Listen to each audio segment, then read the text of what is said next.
iOS 17 sort dans quelques mois, voici les nouveautés les plus importantes. Vous l'avez peut-être vu passer celle-là, Apple compte drastiquement changer le centre de contrôle, le menu quand vous glissez vers le bas à droite. Apparemment, d'après les rumeurs, on aurait plus de personnalisation et il se pencherait pour travailler sur quelque chose d'encore plus agréable au niveau de l'expérience utilisateur. Parce que en vrai, ça fait depuis iOS 11, donc depuis 2017, qu'il a pas changé. Bon, pour moi, il est toujours très cool, mais c'est vrai qu'il fait un petit peu triste quand on le compare au reste du système. Peut-être qu'il pourrait ajouter de la couleur, enfin bref, quelque chose d'un petit peu plus dans l'air du temps. Et j'ai vu plein de concepts très intéressants où ils s'inspiraient de ce qu'on a sur le Mac notamment. Dynamic Island va être modifié. Ils vont apporter encore plus d'éléments dans cette interface. Peut-être que plus d'applications seront compatibles ou alors que Dynamic Island va prendre une autre dimension. On pourrait imaginer différentes formes suivant les applications. Et d'ailleurs, pourquoi pas l'adapter pour de futurs iPhones sans écran percé, sans la pilule quoi. On aurait toujours la Dynamic Island, mais cette fois elle sera là uniquement pour l'interface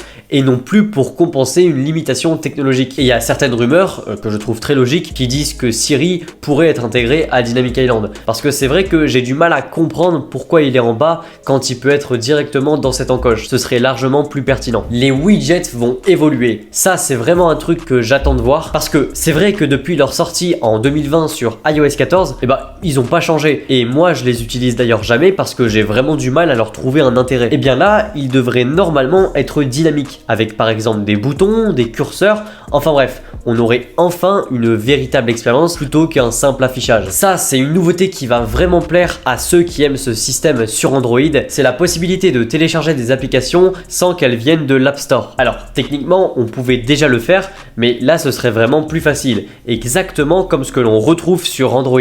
Personnellement, je suis pas forcément contre et je suis même content que Apple ouvre son système au reste du monde. Par contre, là où ça me pose un problème, c'est pour ce qui est de la sécurité. Parce que l'iPhone est sécurisé en grande partie grâce à la fermeture d'iOS. Mais là, le fait de pouvoir télécharger n'importe quelle application sans qu'elle soit validée par Apple, je trouve que c'est une erreur. Mais bon, à voir comment ils vont implanter ce nouveau principe dans leur système. iOS 17 sera compatible avec tous les appareils dotés d'une puce A11, ce qui signifie que même les iPhone 8 et les iPhone 10 seront compatibles avec cette nouvelle mise à jour. Ça, c'était vraiment une question qu'on se posait parce que c'est vrai qu'ils commencent quand même à vieillir. Eh bien, ce serait bel et bien le cas. En revanche, ça reste un gros doute pour ce qui est des iPads avec les puces A9 et A10, donc les iPads 5, 6 et de 7ème génération. Pour le coup, c'est vrai que eux, ils commencent à dater, donc à voir si Apple trouve ça judicieux de proposer iPadOS 17. Par contre, un point très rassurant, cette mise à jour serait apparemment plus stable, surtout pour les appareils les plus anciens. C'est ça qui pourrait expliquer sa compatibilité avec des appareils qui remontent à 2017 quand même. Je pense que iOS 16 devait être compliqué sur ces versions-là, surtout au niveau des bêtas, mais là, si Apple arrive à proposer quelque chose de plus optimisé,